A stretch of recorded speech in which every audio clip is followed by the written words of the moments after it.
किसी इंसान की विरासत आखिर होती क्या है?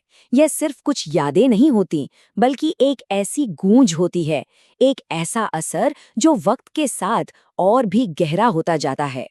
तो आज हम एक ऐसे ही महान व्यक्तित्व डॉक्टर एपीजे अब्दुल कलाम की इसी बहुआयामी विरासत की परतों को एक-एक करके खोलेंगे। तो सवाल ये उठता है कि किसी विरासत को मापते कैसे हैं?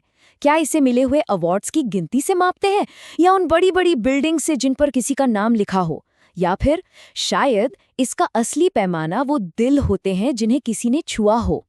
लेकिन जब बात डॉक्टर कलाम की आती है तो इसका जवाब सचमुच हर जगह मिलता है। उनकी विरासत किसी एक दायरे में बंधी हुई नहीं है। विज्ञान के ऊंचे आसमान से लेकर शिक्षा की गहरी नींव तक और इस देश के नक्शे तक उनकी छाप हर जगह है, और यही बात उन्हें सबसे अलग बनाती है। तो चलिए इस विरासत को थोड़ा और करीब से समझते हैं। शुरुआत करते हैं उन सालाना होने वाले सम्मानों से, जो उनके जीवन और ख़ास तौर पर युवाओं के साथ उनके गहरे रिश्ते को आज भी जिंदा रखे हुए हैं। उनका जन्मदिन यानी 15 अक्टूबर कैलेंडर पर सिर्फ एक तारीख नहीं है, ये वो दिन है जो पूरा भारत वर्ल्ड स्टूडेंट्स डे मनाता है। तमिलनाडु में तो इसे यूथ रेनेसांस डे यानी युवा पुनर्जागरण दिवस कहते हैं।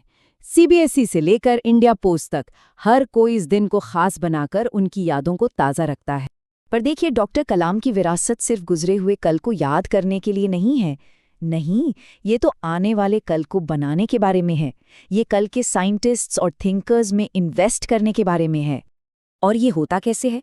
उनके नाम पर बने शानदार अवार्ड्स और एकेडमिक फेलोशिप्स के जरिए, जैसे कि फुलब्राइट कलाम क्लाइमेट फेलोशिप, जो इंडिया और अमेरिका के रिसर्चर्स को साथ लाती है। वहीं दूसरी तरफ तमिलनाडु सरकार का doctor APJ Abdul Kalam award, जो राज्य के सबसे होनहार लोगों को सम्मानित करता है। और ये सम्मान सिर्फ नाम का नहीं है, इसमें एक गोल्ड मेडल और एक सर्टिफिकेट के साथ साथ पूरे 5 लाख रुपए का कैश प्राइज भी शामिल है। ये दिखाता है कि साइंस और समाज के लिए किए गए काम की कितनी अहमियत है। अच्छा, अब हम उनकी विरासत के एक ऐसे हिस्से पर आते हैं जो शायद सबसे ज्यादा हैरान करने वाला है। ये हैं वो वैज्ञानिक खोजें जिनका नाम डॉक्टर कलाम के सम्मान में रखा गया है। मतलब उनकी विरासत की पहुंच देखिए, ये जमीन से उठकर सीधा सितारों तक जा पहुंची है।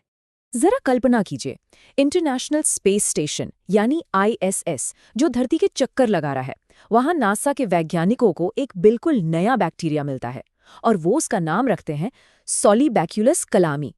एक स्पेस साइंटिस्ट के लिए इससे बड़ी श्रद्धांजलि और क्या हो सकती है। लेकिन रुकिए, कहानी सिर्फ आसमान में खत्म नहीं होती। सितारों से उतरकर ये विरासत समंदर की अथाह गहराइयों में भी समा गई है।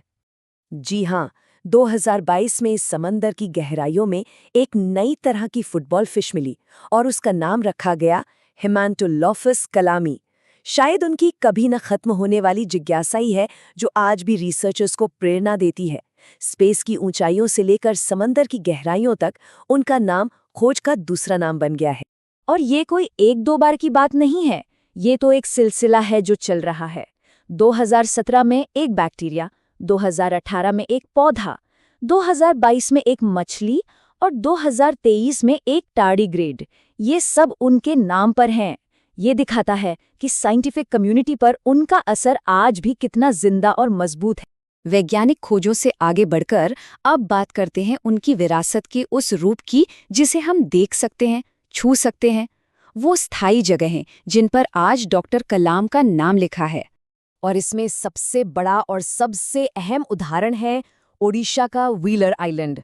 ये वही जगह है जो उनके दिल के सबसे करीब थी, भारत का मिसाइल टेस्टिंग साइट।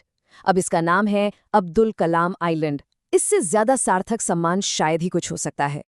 और ये कहानी सिर्फ एक आइलैंड पर नहीं रुकती।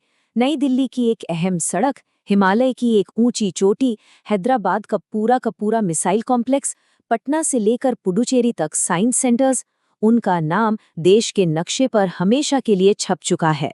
इस सम्मान के पैमाने का अंदाजा लगाइए।